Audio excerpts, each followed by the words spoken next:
The night in Memphis was eerie. The tourists had long since been ushered out of the gates. The souvenir shops had closed, and Graceland was plunged into silence. Only security guard Michael was patrolling the grounds, lighting the paths with his flashlight. He had been working here for 7 years and was used to strange stories. Visitors often said they heard music when nothing was playing in the house. Some claimed to have seen the silhouette of a man near the second-floor window, tall, with a distinctive hairstyle. Michael didn't believe it until that night. When the clock struck 1:30, he was walking past the living room with the famous white grand piano. The air inside suddenly became colder. The flashlight flickered, and then he heard it, a barely audible chord, as if someone had touched the keys very quietly. Michael froze.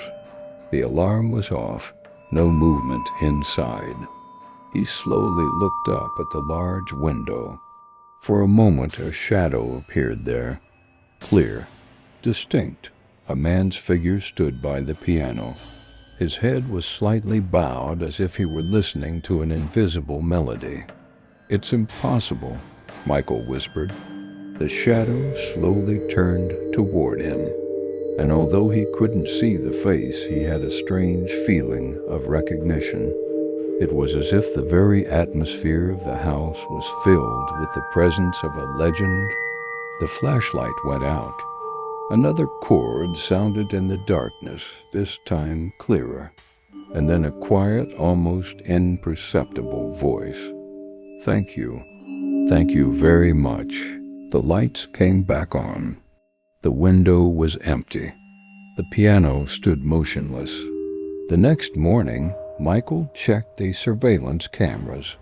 At 1:29 a.m., the recording showed a dark silhouette appearing in the living room near the piano for a few seconds. Then there was static interference.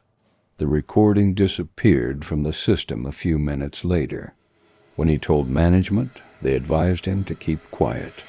Fans love stories, they said.